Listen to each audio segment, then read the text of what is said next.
মুহূর্তে আছি টেকনাফের জাহাজপুরায়, যেখানে আসলে আপনারা দেখতে পাবেন 200 বছরের পুরনো গর্জন বাগান। এই মুহূর্তে টেকনাফে এটি কিন্তু পর্যটকদের আকর্ষণ করে এবং এই গর্জন বাগান দেখতে দূর দূরান্ত থেকে ছুটে আসে অনেক পর্যটক এবং বিদেশি গবেষক দল এই গর্জন বাগান পরিদর্শন করতে আসে।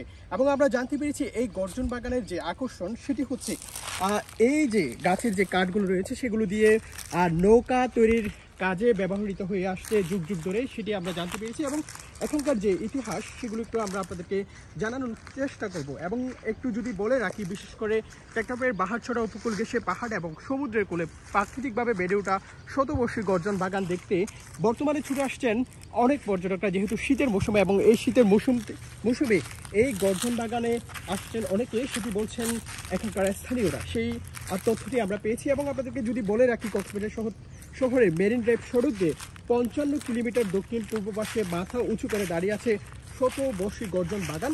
এবং সেই জায়গায় ইতিমধ্যে আমরা এসেছি এবং সেখানকার যে প্রাকৃতিক সৌন্দর্য এবং যে দৃশ্যগুলো এই মুহূর্তে দেখা যাচ্ছে সেগুলো আপনাদেরকে দেখানোর চেষ্টা করছি। এবং একটু যদি বলে রাখি, সারি সারি গর্জন গাছ এখানে রয়েছে, যার এক একটির বয়স 100 বছর পেরিয়ে গেছে, সেই তথ্যটি আমরা পেয়েছি। এবং এই বাগানে 5772টি বেশি গর্জন গাছ রয়েছে। গাছগুলো লম্বায় 70 থেকে 80 ফুট বলে জানান এখানকার স্থানীয়রা, সেই তথ্যটি কিন্তু আমরা পেয়েছি। এবং এই গাছগুলো দেখার জন্য দূর দূরান্ত থেকে পর্যটকরা আসেন, এমনকি বিদেশ থেকেও এই বাগান পরিদর্শন করতে লোকজন আসেন।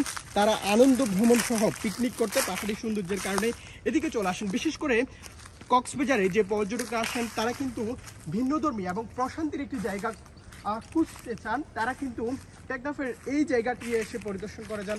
এখানে আসলে আপনারা দেখতে পাবেন পাখির যে কলকাকলি, যে মুখরিত যে ধ্বনি, সেগুলো কিন্তু আমরা শুনতে পাই। এখানে নানা ধরনের আমরা জীবজন্তু দেখতে পাই।